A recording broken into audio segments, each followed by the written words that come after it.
With less than 10 years to reach the Sustainable Development Goals, the need to unlock private capital and to create a market for mainstream SDG investment is becoming urgent.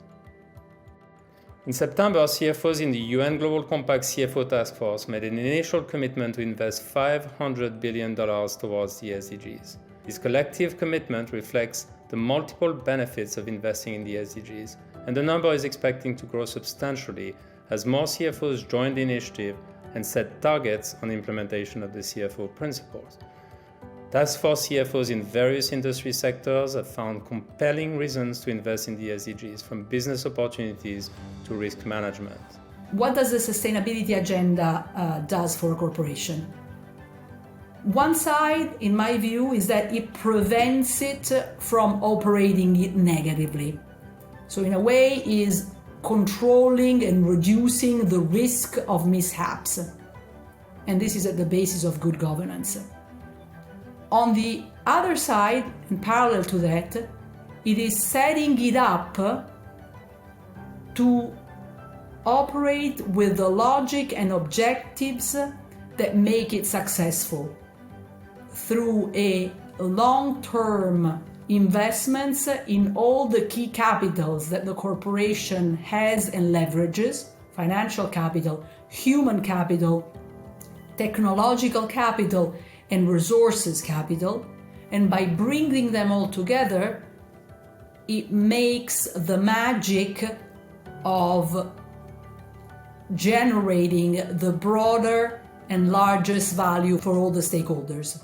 Well, I think if we stick as an example to the energy, about the energy transition, there are really two things that matter. I mean, very basic things, complex to put in place, but very basic things. The first one is there's a huge opportunity there.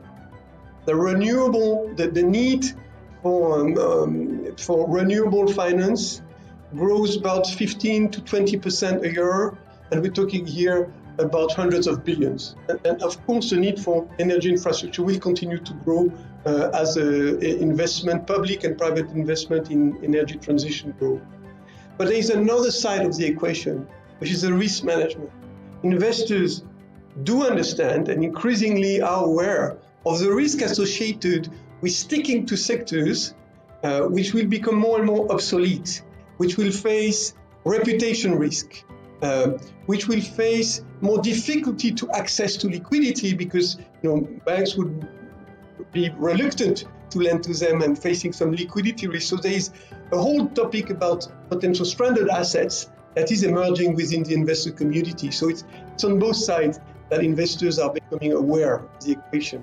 You have positive impacts on image, but also a lot of risk mitigation, attraction for better people, more qualified people to work for the company. And as I said in the beginning, new business development. We are, as the world shifts, we are shifting the business together with it, and that leads to new businesses. So all of that together, I think, is what we are pushing for. The demand for sustainable investment continues to grow as investors increasingly realize the opportunity to finance the SDGs through companies. CFOs in the task force are playing a critical role in the development of sustainable finance markets. Along with SDG investment, they committed to link close to 50% of all corporate financing to sustainable performance. For CFOs, this means setting strong KPIs and targets for SDG impact and tying corporate investment and financing to performance. Creating KPIs that help mobilize capital and mobilize efforts, not only financial capital, but human capital needs to be mobilized here as well, is what we believe as CFOs will drive engagement. And that's what the CFO Taskforce is pursuing, taking the SDGs and drilling down one degree below the objectives and transforming them into targets, into goals. Around the KPIs and the metrics that we're going to be building, I think we're going to have the success of helping companies to mobilize around their objectives. For the several thousand projects that we're doing every year, and literally 20,000 projects are ongoing at any particular point in time, across 1,000+ clients around the globe, how can we embed our expertise, and we have a lot of it around the globe, in terms of our environmental talent?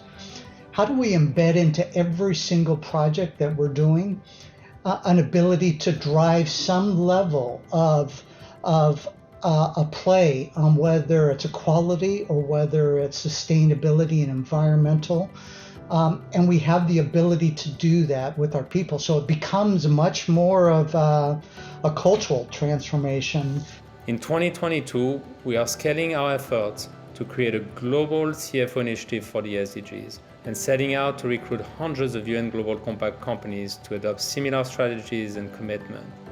This could mobilize trillions of dollars in corporate investments in areas such as sustainable infrastructure, renewable energy, food and agriculture, and drive the type of collective and voluntary action promoted by the UN Global Compact and its new CFO initiative for the SDGs. Nothing is in isolation in today's world. So the entire supply chain, whether it is customers or whether it's suppliers, and would also get to know this. And when you start talking about this framework and you talk about the CFO principles, then everybody starts looking at, there's certainly has the potential to create a pull effect rather than a push effect. And not everything can be done by regulations and legislations. There is a lot of space for voluntary work to showcase one's initiatives within an organization. So yes, for sure, the supply chain will be an important part of this whole ecosystem.